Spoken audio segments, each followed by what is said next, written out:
The topics and opinions expressed in the following show are solely those of the host and their guests and not those of W4CY Radio, its employees, or affiliates. We make no recommendations or endorsements for radio show programs, services, or products mentioned on air or on our web. No liability, explicit or implied, shall be extended to W4CY Radio or its employees or affiliates. Any questions or comments should be directed to those show hosts. Thank you for choosing W4CY Radio.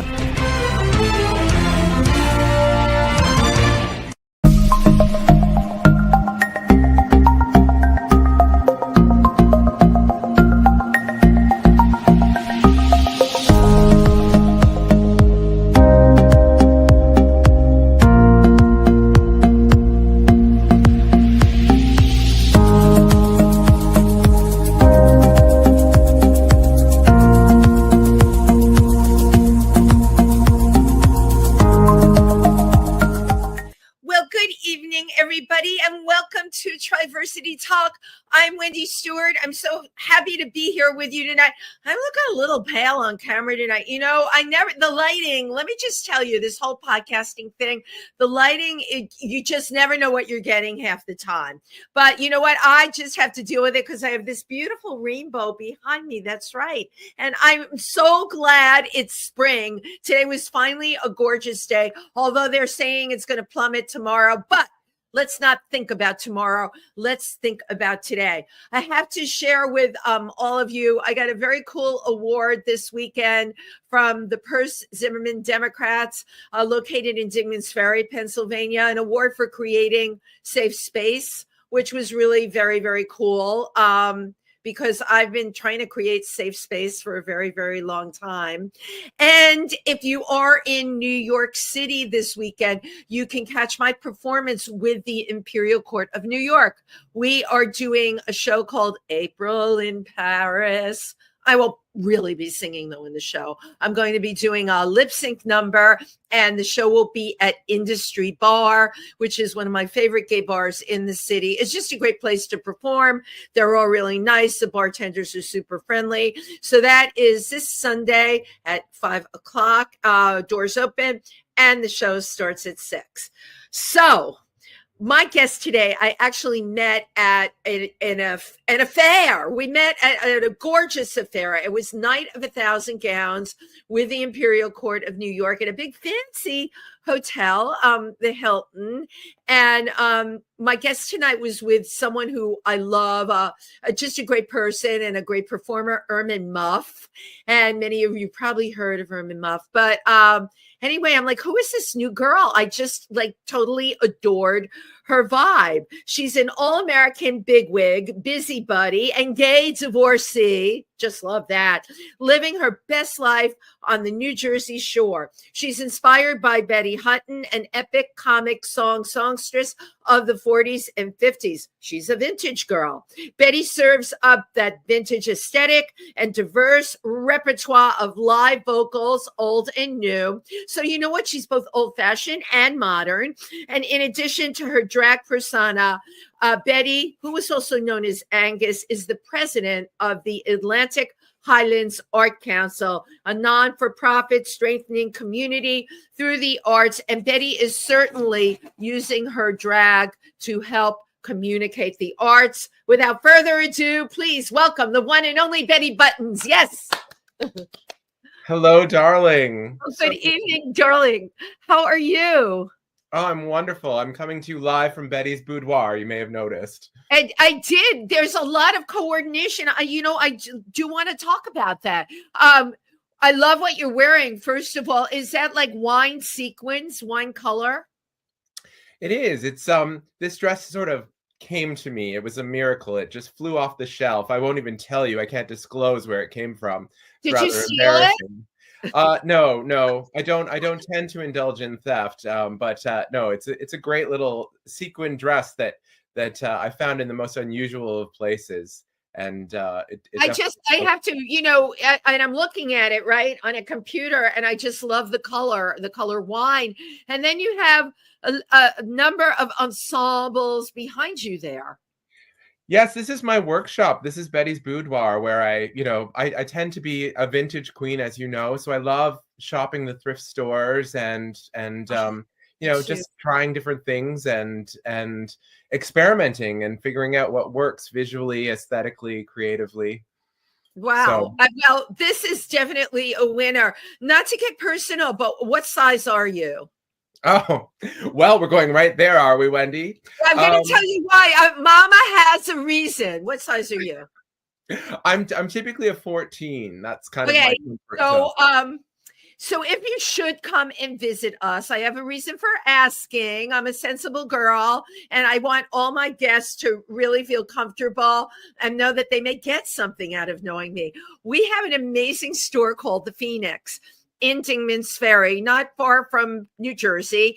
And I ask you your size because we have a ton of vintage there in size 14, girl. It's sequined. It's great. It's gorgeous. And we're having a fashion show there in June. So I want you to make sure you stay in touch with me because I want you to come. You talk to Kay Gorgeous. She'll tell you the clothes are to die for.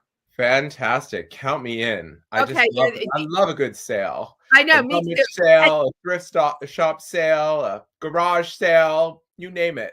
Yeah, you know what? You are a girl after my own heart. And I was also asking because I actually have a ton of vintage that I don't wear because it cuts around the arms. You know how those sequins can cut around the underarm when it's sleeveless. And, we all say beauty knows no pain, but I've been in pain. So I'm getting rid of a bunch of things and, but they're all size 8. So I just have to find, maybe one of my listeners would like them.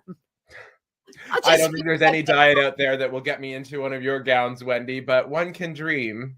One can only dream, but you were looking particularly gorgeous tonight. I saw you at Night of 1,000 Gowns. Now, that was your very first time attending? That was my first exposure to the court. Yes, Ermin Muff, my drag mother, who I have dragged out of retirement. I'm very happy that you did that, by the way. Art, isn't it lovely? I mean, I just feel like Ermin has so much to share with the world, and I was basically a motherless child and said, Ermin, I think you're my mother. I mean, it just, we share a lot of the same vintage sensibilities. And she wanted me to experience an event with the court. And it was magical. I just had such a divine time. Well, that makes me happy. And Betty, if you're available on Sunday, I'd love to see you at April in Paris at Industry Bar. If you can make it, doors open at 5 and the show starts at 6. And it would really give you a great chance to mix and mingle, because isn't that what we're all about at the end of the day, mixing and mingling? It was a magical evening, and I definitely look forward to, getting to know more of the court. And I mean, the combination of philanthropy and doing good in the world and just having a marvelous time at it, being fun, being silly, being creative. Yeah. Getting in touch with your inner child, making friends, just loving life while actually helping the world. It's just a beautiful concept. Right. Isn't that great? Don't we wish more people would follow it? But that's why we're here, to do what it is that we do. Now, how long have you been performing drag for? So I was doing the math, and I am a baby drag queen. I've only been at this for about 6 months. Oh my God, you are. It's but I have been bitten by the bug. I just dove right in. It felt like the right time, the right place, a lot of different stars aligning, and Betty was born, and here I am, and trying to take New Jersey and the tri-state area by storm, because Betty's got things to say and songs to sing and love to share. So here I am. So here you are now. You were only born into drag 6 months ago. How did Ermin Muff become your drag mother? Well, Ermin and I met at a party years ago, and I thought that Mark was fabulous, and we talked about drag, and I'd always been, I would say drag adjacent, creative, silly, kind of so many things about drag were already part of my life, I would say. And I just sort of, filed it away and thought, if I ever do get around to, taking this a little bit more seriously and giving drag a shot, I'm going to call Ermin, because there was a lovely connection there. And Ermin did say, look, if you ever do drag, please get in touch. And so actually after my first or second time going out, I did reach back out to Irma, and we stayed loosely in touch, and just, it was a wonderful fit. She's been a lovely, incredible mentor. And as I said, we just share a lot of the same sensibilities creatively, and that's been really fun. Oh my God. And I didn't even know Irma's real name was Mark, because because when I meet people in drag, that's how they stay forevermore. Right. Like, right. I would walk right past you in the street if you weren't in drag, and then you would say, "Hey, Wendy, it's me." And I would say, "Who are you?" It's one of the most magical parts, I think, of drag. Right? Is that transformation. And I have loved since Betty was born, sort of bringing Betty into a space, and then in another context, maybe meeting someone as Angus, and the reactions are so fun and delightful. And usually you have to inform someone, "Oh, I'm Betty," and just, watch the jaw drop. It's just a delightful part of the process of creating a character. See, I love that we're getting you at the very beginning of this. I met Kay Gorgeous at her very first performance. Very first. And I knew that night when I was with all the people, I'm like, this one, she totally had it. Like she had been doing it forever. And she had only ever practiced. It was really great. So I get the same vibe about you. You have this amazing voice too. Now, where did this voice come from?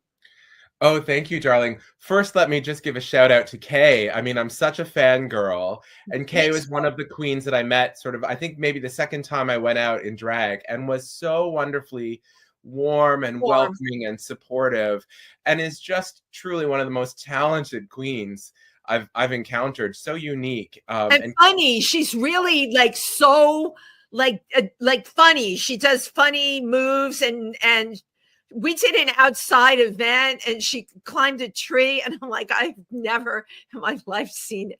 She uses the fact that she's athletic. She does. Yes. She makes me ache with laughter, and I know. So funny. Has this incredible chemistry with Lexi Pro. Kay Gorgeous and Lexi Pro have their weekly show on Tuesday nights at 244 in the Amboys, and the two of them are just so incredible. Both fairly recent at this, but such seasoned veterans and incredible entertainers, and have been so warm and welcoming of Betty, and just a real shout out to both of them, because they inspire me, and they're creating community in a beautiful way that has been lovely to be part of in this short journey thus far. Right. Thus far. Something just popped up on my screen. I don't know why these things happen. Okay. Anyway, getting back to you, how did you learn to sing so well?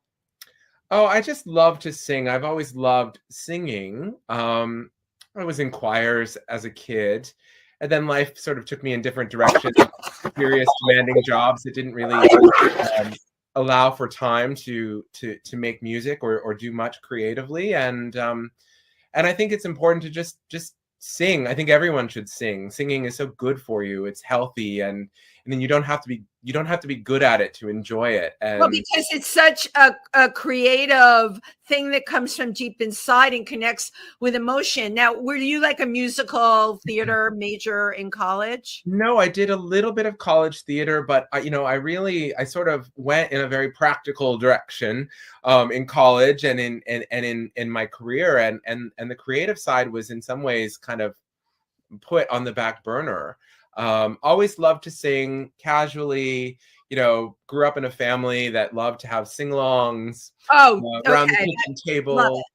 My grandmother, who passed away a few years ago and was one of my best friends, just always insisted when we were together that we would sing. I have Irish, Scottish background, that kind of Celtic tradition.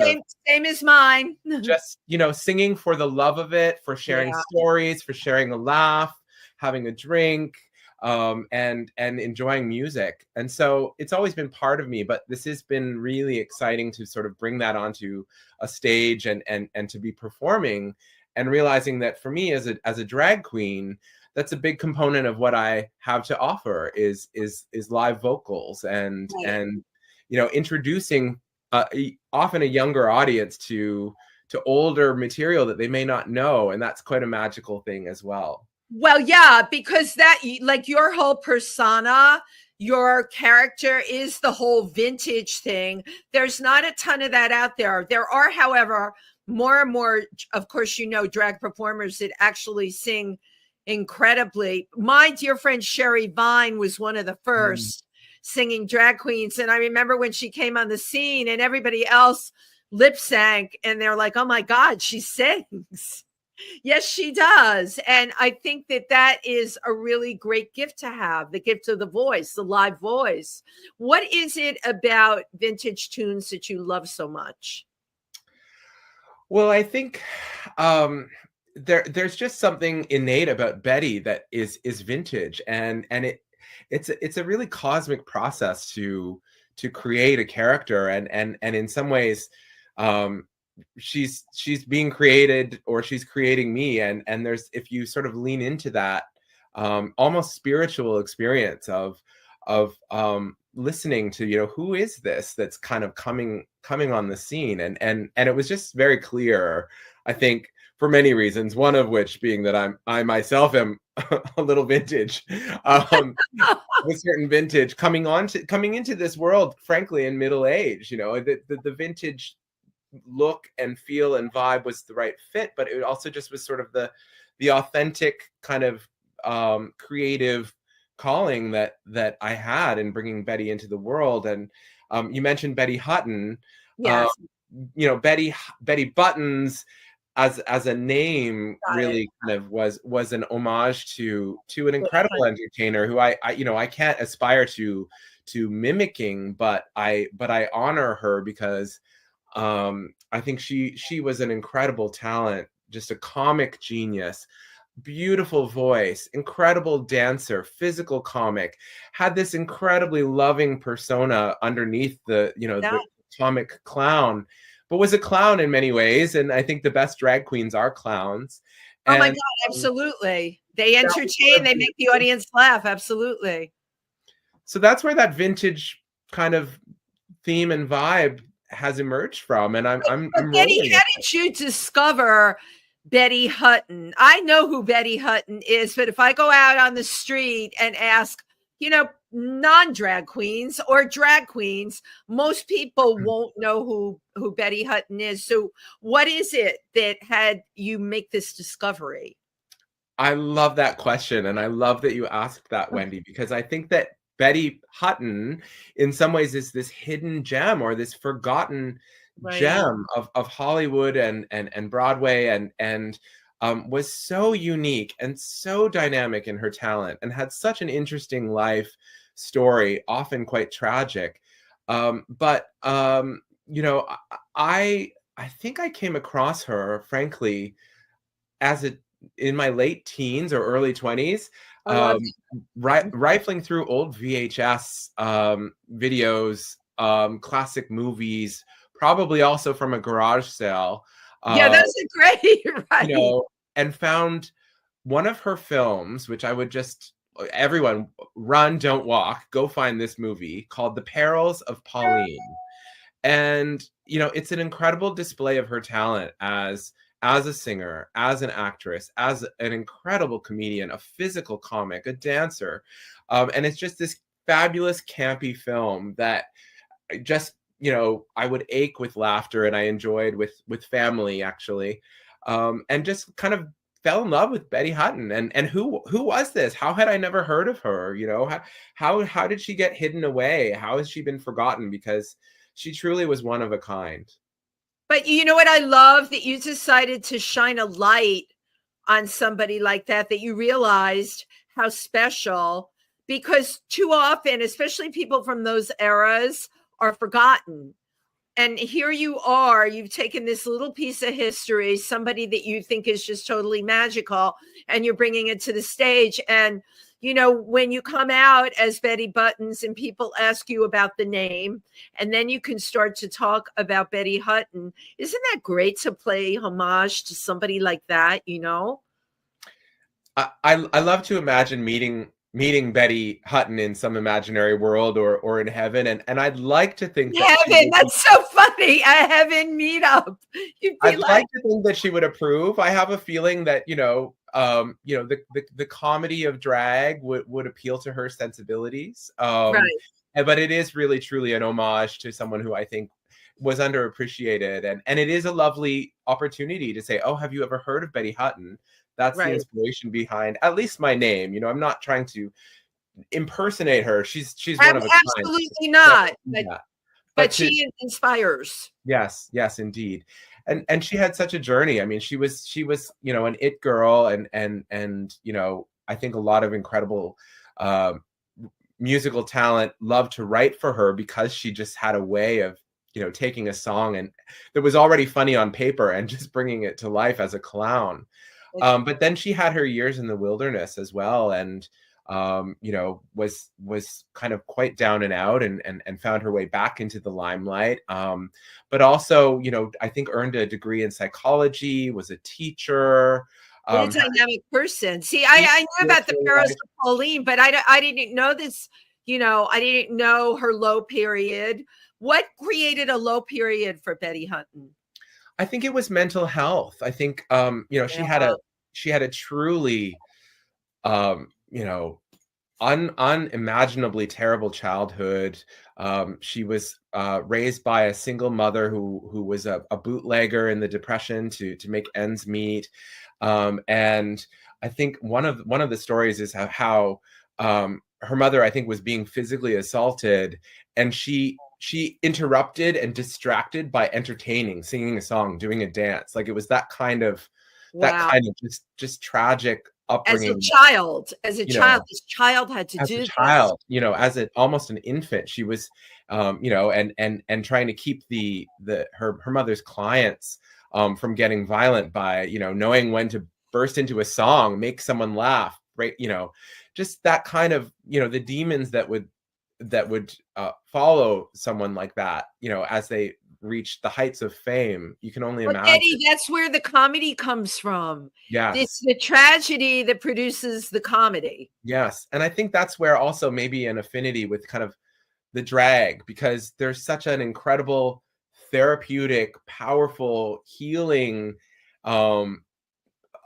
agency that I think drag queens who stand in their power can bring, right? Because they're bringing laughter and joy to audiences who often have had really hard times or who are often not accepted for who they are. And to tap into that, on some deep level is really powerful. How do you feel about, because you're so new at drag, so I'm going to throw this one at you. How do you feel about the fact that because of RuPaul, and I knew Ru in the day, and I love Ru, but Ru has made drag really mainstream. I mean, you go to these big drag conventions or drag shows, and the audience is, of course, just a general audience. It is mainstream. How do you feel about that? Ooh, now that's a delicate one, Wendy. I know, but Wendy has all kinds of questions. Because my personal thing, I think for things to be supported, they had to become bigger. However, we are in other parts of the country, a very anti-drag, anti-everything. Okay, so now how do we deal with this when it's become mainstream, right? Yes. That in straight bars, they're loving RuPaul's Drag Race. Yes. Yeah. How do we deal with this now? Is it good that it's mainstream?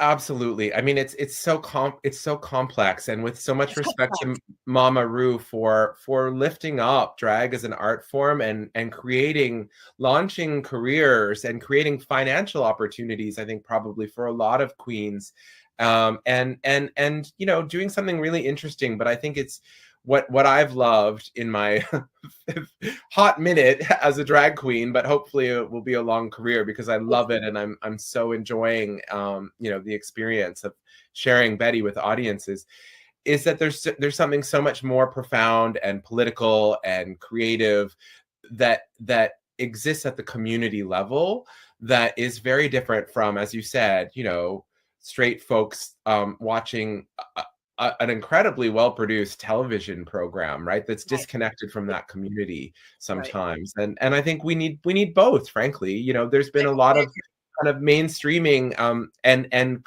making drag perhaps better understood in some ways by larger parts of the population in ways that maybe helps create more safe space for that important community drag that needs to continue and is quite different. Right. I mean, for me, it's really all about that community element, but the politics of it are also really concerning. And I think that's what got me off the bench after contemplating, you know, maybe I should give drag a try. It's really the changing climate politically and this There you pushback go. against drag queens that Right. I thought that's it. I can't sit on the sidelines. It's time to put on a wig and heels and learn how to paint face and That's get right. out there. And that really has been a huge motivation for me to do this. And one thing, lucky that we're in the part of a country, right, where we're okay. We're not worried about going to a gig or, you know, being our authentic selves, right? New York and New Jersey. There's some parts of Pennsylvania that I would not venture into as a drag queen, but the Northeast in general is more of a safe space than other places where they're actually attempting to take drag and ban it. And I don't have to tell you about the drag story hour bannings. That seems to have died down. I don't even know what's up with that, but the banning of drag story hour seems to have died down, or it's not in the news as much either because I follow all of that. So I don't know what that is. I mean, I think a lot of the attempts through legislation to eliminate drag queens are just not possible to hold up in law. You know, it's just not constitutional. Right. But it is alarming that there are many jurisdictions in this country where it's not possible to do what we do in New Jersey or New York or Pennsylvania. No, this is the God's honest truth, right? And, you know, it's the kind of thing that keeps me up at night thinking about you know, the fact that that's such a convenient way for you know, conservatives to scapegoat, to distract, to get people angry about stuff. But that's what it is. Diversion. It's a scapegoat. It's a distraction. Right. From their many flaws and from their many shortcomings that they're not willing to account for, and pitting one group of people who are marginalized and oppressed against another group. You know, it's the oldest playbook, unfortunately, and you know, we have to stand up. And yes, we're lucky that we live in a part of the country where we have some degree of safety and comfort, but we then actually owe it to our sisters and brothers in other places in this country and elsewhere in the world that don't have that security to speak up. And you know, one thing I'm really excited about is that Betty will be hosting a sign making party on May 7th at Paradise nightclub in Asbury Park. Oh, I know where Paradise is. Oh, fabulous. Yes, because Asbury Park has declared May 7th Day of Drag Visibility. And this is the second annual Day of Drag Visibility in Asbury Park. And this was something that activists brought to the city council saying, look, you know, we're lucky that we live in this town that celebrates diversity, but we need to take a stand and offer solidarity and support to others who don't have that safety and security, and to really celebrate that visibility. So I hope people will come and make signs with Betty, and then we're going to drag the boards. We're going to walk the boardwalk and just really celebrate that we're here, we're queer, we're drag queens. We are an important part of the community. We make space for people to feel safe to be themselves, to express themselves.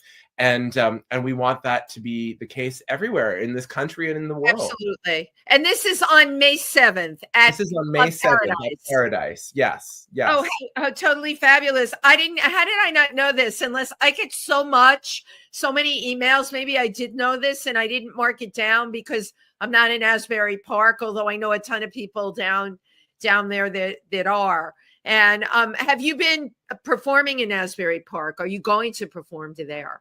Yes. So, I mean, I am, as I said, you know, a baby queen, and I'm humbled, truly humbled by the incredible talent out there. There are so many wonderful professional queens that I'm watching in awe and learning from, and but I'm getting out there. Betty is definitely performing. I'm a regular on Monday nights at Paradise in Asbury. We have a fabulous weekly event called Drag Wars, hosted by the fabulous Ms. Seymour Cox, and Seymour has been hosting this night for many years, and it's a very welcoming space for new performers, new queens on the scene to, you know, to get their sea legs and you know, to be finding community, and this show is week over week. I mean, it's also kind of an incredible space because people feel comfortable trying new things, experimenting with new routines, bringing numbers that might not be kind of the Friday night mainline content, but are hellishly funny or, you know, incredibly creative.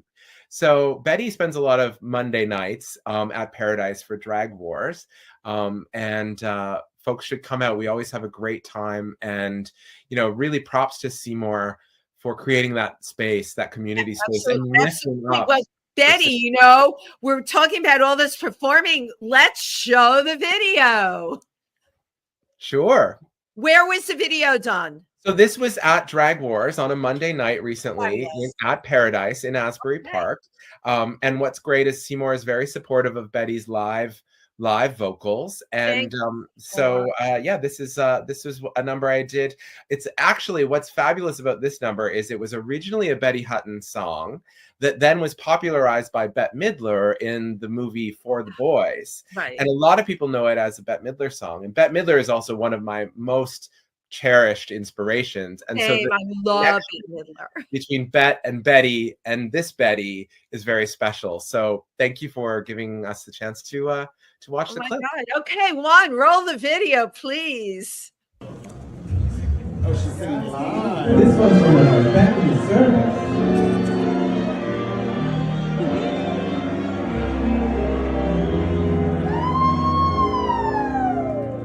I was alone on a shelf in a world by myself. Oh, where could my Prince Charming be? When a man came along, made my life like a song, and taught me these words of ecstasy tenderly. I want some hugging and some squeezing and some mugging and some teasing and some stuff like that there. I want some petting and some spooning and some happy honeymooning and some stuff like that there. I used to pick that up and just about her up in.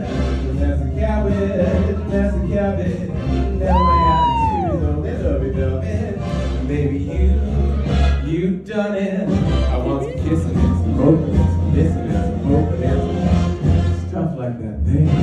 I want some weeping and some chasing and some leaping and some pacing and some stuff like that there. And when I get a certain feeling, I confess it. There's really only one expression to express it. I want some hugging, squeezing, mugging, and cheesing, and some stuff like that there.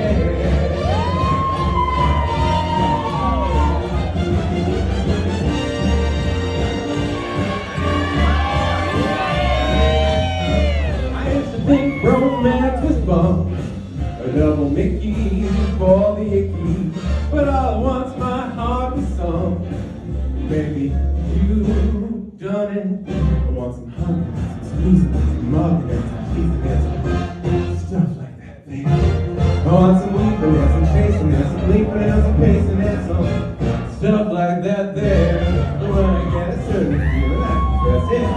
It's really only one expression to express it. I want some hugging, squeezing, mugging, and cheesing, and some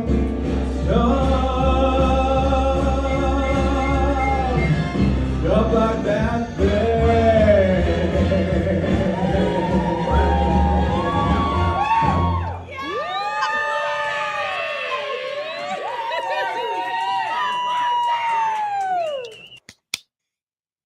Wow. Well, you were certainly popular. They were hooping and a hollering, and the dollar bills were flying. Great song for you. It's a really fun number.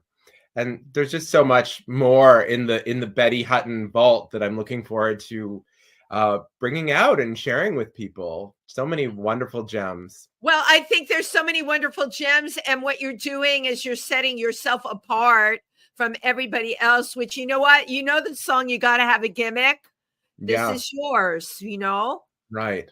You've got to find your lane, but it has to be sincere and authentic for it to work. Right, exactly. But you got it all going on. I love the hair and the dress, and you definitely have got to come to this fashion show that we're doing. It's a gender bender fashion show. I produce it, and we'll be in touch because there's going to be a ton of clothes there that will really suit you. And let's face it, we girls always need to expand our wardrobes, especially with vintage. That's so right. you have, combined like the fact that you are doing all this great drag, and you're also the president of the Atlantic Highlands Art Council. Yes. I'm super passionate about this wonderful organization that I have the honor of being the president of, Atlantic Highlands Arts. I moved to Atlantic Highlands during the pandemic. Actually, I was married at the time, so the gay divorcee part of the Betty bio is true to form, and the emergence of Betty as a drag queen is, as many drag queens will say, in some ways part of my recovery from the painful end of a relationship. Right. And moved to this town, having been in Manhattan and Brooklyn for many years before that. Not certain what to expect, and I really didn't know the area. It's beautiful. It's a beautiful area. Gorgeous town full of beautiful old Victorian houses on Raritan Bay. It's sort of the northern tip of the Jersey Shore, quaint and beautiful, but also, without really much in the way of connections to the place. I didn't know what it would be like, to relocate from the city. But I saw that there was this arts council, really dynamic, seemingly from the outside looking in, community that has this beautiful storefront gallery on the main street of our town. And I thought, okay, well, I'll find my tribe in this place. If they've Absolutely. got this kind of a dynamic little arts community for a borough of 4,000 or 5,000 people, it's really noteworthy. And sure enough, I found my place there. And fast forward, now I'm the president, and just really proudly promoting it as a very important creative heartbeat for our small town, that strengthens our community through the arts in a lot of really interesting ways. And increasingly I think it's terrific that you're doing this. So this is a non-for-profit, all volunteer. It's entirely volunteer run. And also that's, really inspiring to me that there are so many different heavy lifters who are so committed to having a space that brings creatives together, that lifts up art in so many different varieties. But it takes a lot of work for us to, raise the money to keep the space open, our beautiful gallery space, and run our programming, trying to be as inclusive as possible. My mission is to really try to ensure that we're bringing diversity and including and lifting up, a diverse range of different artists, and partnering with different community groups. And it's truly a magical, wonderful thing. And it's been also this platform for Betty that has been just delightful and truly humbling. The support and the warm response when I brought Betty into the world. We've now had 2 sold out shows in the gallery space, drag shows. I was gonna ask about that. Yeah, I was just blown away by the community response. I thought, why don't we give this a shot? So we did a Valentine's Day we called it a Valentine's spectacle. Sort of a cabaret show about, the exhilarating highs, the humiliating lows of love. And I sang a bunch of different love songs, or songs that people might not think of as love songs, that had some romantic meaning for me and for Betty. And we had people lined up around the door. We sold out. There was a little bit of anxiety, I think, on my part and on the part of some of my board and volunteers around us being so public about bringing drag into the Well, community. very blatant about bringing drag in, but here we go again. Can drag be mainstreamed? Yes, it can. I mean, I'm Yeah. sure your audience was diverse. It was diverse. Right. And a lot of people were experiencing their first drag show. And Oh, you know, that's Betty's amazing. variety of drag is very different from, say, what you might experience at a bar on a Friday night. But Right. I think it's really thrilling to be bringing drag to new audiences and welcoming them in and realizing it's a big tent. There's space for everyone. Well, exactly. There's absolutely space for everyone. Yeah, there is. And I think drag at its best makes everyone feel, you know, more comfortable to be their more authentic self, to let their light shine, you know, to bring people out and lift them up and give them joy and laughter and let their freak flag fly, so to speak, is you know, part of the magic. So you're having colors of coverage. Colors of Courage.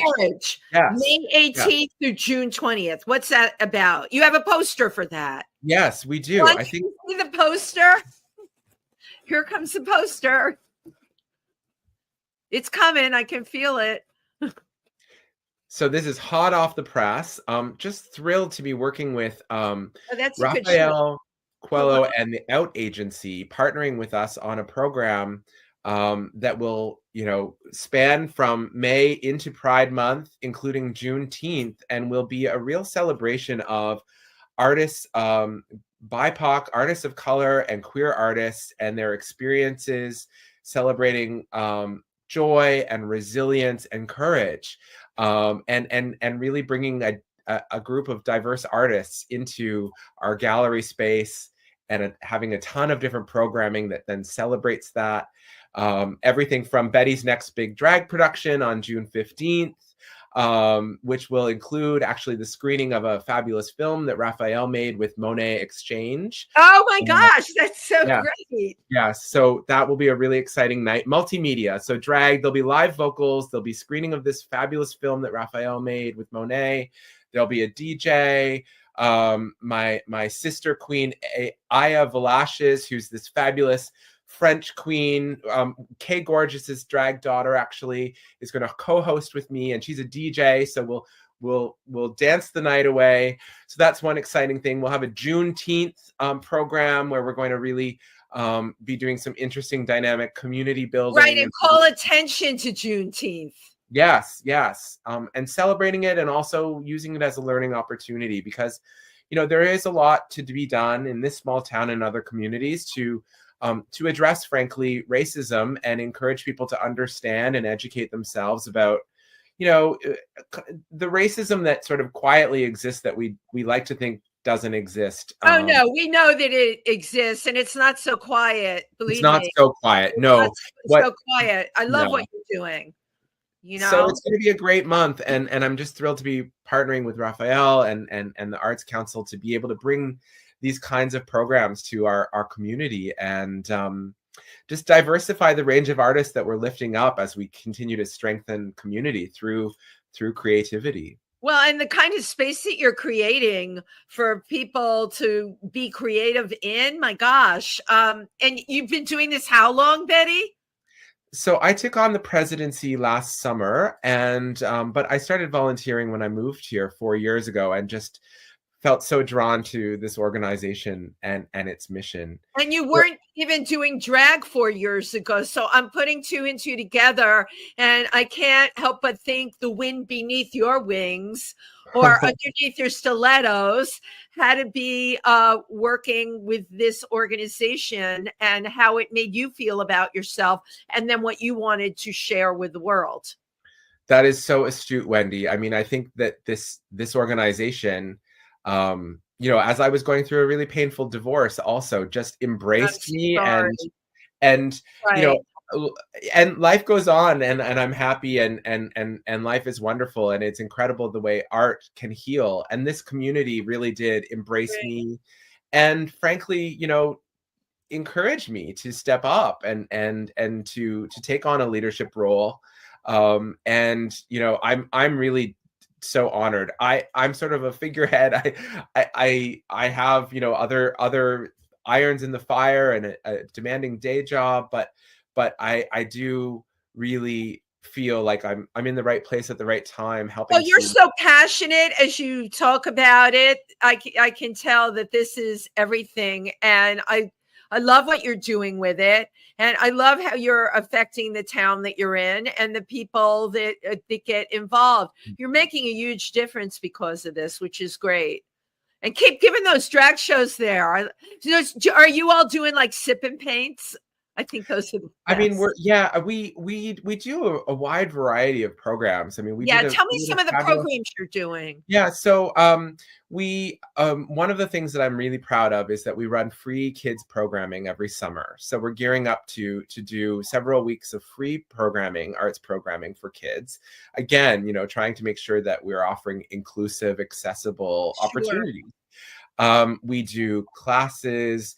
We also are the sponsor of an annual film festival in Atlantic Highlands called Film One Fest.